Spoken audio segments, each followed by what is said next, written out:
उत्तराखंड की प्रतिनिधि लोक कथाएं। संपादन एवं संयोजन जाफर अली।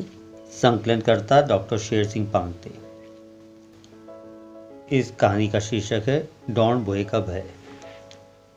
जब बिजली की चमक, बादल की कड़क और आंधी तूफान के साथ वर्षा की बौछार पड़ने लगती है, उस स्थिति को स्थानीय बोली में डॉन बुए कहते हैं। इस प्रकार का डॉन बुए प्राय बसंत के पश्चात ग्रीष्म ऋतु के आगमन की अवधि में आता है। बसंत की सुहावनी ऋतु के साथ धरा का स्वरूप भी निखर गया। पतझड़ वाले वृक्षों की टहनियां नई रक्तिम कोमल कोपलों से सुशोभित होने लगी थी। कफवा, धुधुती, न्योली पक्षियों के कलरव से घने जंगलों का वातावरण संगीतमय बना हुआ था। गांव के ग्वाल बाल अपने गाय, बैल और बकरियों के साथ जंगल गए हुए थे। घसियारियां बांझ की कोमल टहनी पोलियों की बोझ बनाकर घर लौटने की तैयारी कर रही थी। ग्वाल बाल काफल के पेड़ पर चढ़कर लाल काले काफल एकत्र कर रहे थे। लड़कियां जो काफल के पेड़ पर नहीं चढ़ पाती, गदेरों में हिसालू की कंटीली झाड़ियों से सुनहरे मीठे हिसालू तोड़कर खा रही थी। अस्तांचलगामी सूर्यदेव काले भूरे बादलों से ढकने लगा। कुछ ही देर में पश्चिम दिशा की ओर से अकस्मात बिजली की चमक, बादलों के घोर गर्जन के साथ जोर की आंधी आने लगी। वायु वेग के साथ उल्टे सीधे प्रवाह से झूलने वाली टहनियों को संभाले रखने में वृक्ष समूह असमर्थ लगने लगे। प्रकृति के इस तांडव को देखकर गांव के लोग जंगल गए। बच्चों को जोर जोर से पुकारने लगे, डॉन आ रहा है और वे पशुओं को लेकर तुरंत घर आ जाएं। बच्चे भी घबराहट में एक दूसरे को पुकारने लगे, अरे डॉन आ रहा है, गाय बच्चियों को लेकर जल्दी घर की ओर भागो। पशुओं को एकत्र कर हड़बड़ाहट में सब घर की ओर दौड़ने लगे। गाय, बैल और बकरियां सब दुम दुआकर भाग रही थी। उसी जंगल के कोह में शिकार की ताव में एक बाघ दुखा बैठा था। जब उसने सुना कि गांव की ओर से जोर जोर की आवाज आ रही है, डॉन आ रहा है, डॉन आ रहा है, और जंगल गए ग्वाल, तुम सब तुरंत घर आ जाओ। बाघ घबराकर सोचने लगा, आज तक तो कभी ऐसा हुआ नहीं कि लोग उस डॉन से इस प्रकार से भयभीत हो रहे हैं। शायद वह डॉन कोई भयंकर जीव होगा, अतः मुझे भी उसे अपनी सुरक्षा करनी चाहिए। उस डॉन से अपनी रक्षा करने के लिए बाघ ने यही उचित समझा कि वह भी घर भाग रहे पशुओं के पीछे पीछे चुपके से भाग जाए। आंधी, तूफान और वर्षा की बौछार के कारण लोगों को सही रास्ता नहीं सूझ रहा था। ग्वाल बाल और पशु सब भाग रहे थे। अंधेरा होने तक इस अंधेड़ का लाभ उठाकर बाघ भी चुपके से पशुओं के साथ एक गौशाला में घुस गया। आंधी तूफान के इस अंधेड़ में गौशाला का कपाट बंद कर लोग अपने अपने घरों में आराम करने लगे।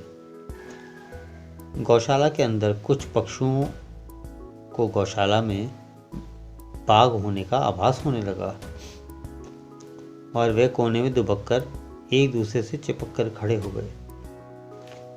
बाघ तो घबराया हुआ था ही।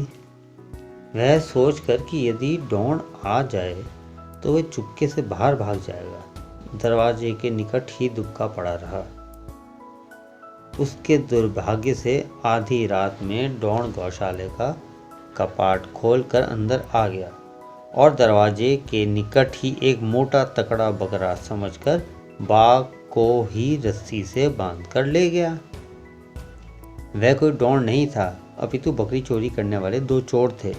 बाघ सोचने लगा, इस डॉन के भय से तो मैं जंगल से भागकर गांव की गौशाला के अंदर छुपा था। यहाँ मैं भी अपने को नहीं बचा सका। ओहो, अब ये डॉन मुझे कहाँ ले जाकर मार डालेगा। वह गले में बंधी रस्सी के सहारे चुपचाप चोरों के साथ चलता रहा। बकरी की चोरी करने की आदत के साथ चोर रात में ही बहुत दूर निकल गए। दिन खुलने में अभी 1-2 घंटे का समय शेष था। चोर बाघ को एक झाड़ी की टहनी पर बांध गए। दिन खुलने से पहले इसे काटकर झाड़ी में छिपा देंगे। कहकर कुछ देर के लिए पेड़ के तले सुस्ताने लगे। उस पेड़ पर एक भालू बैठा हुआ था। भालू निकट के खेत से कद्दू तोड़कर लाया था। जब भालू को यह आभास हुआ कि पेड़ के तले कुछ आदमी बैठे हैं तो अकस्मात उसके हाथ से कद्दू नीचे गिर गया।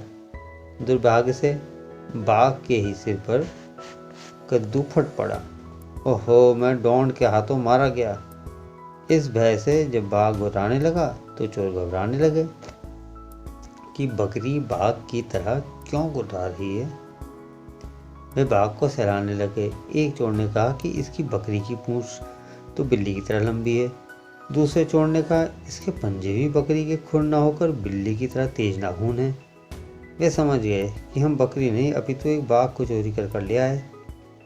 अब दोनों चोर असमंजस में पड़ गए कि वे कैसे बकरी को एक बाघ के रूप में बदलें या एक बाघ को बकरी के रूप में बदलें।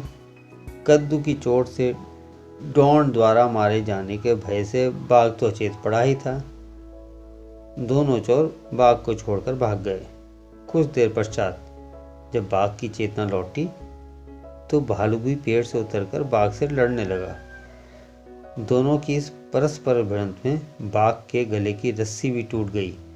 वह डॉन द्वारा पकड़े जाने के उन भयभीत क्षणों की याद कर डेरा समा जंगल की ओर भाग गया।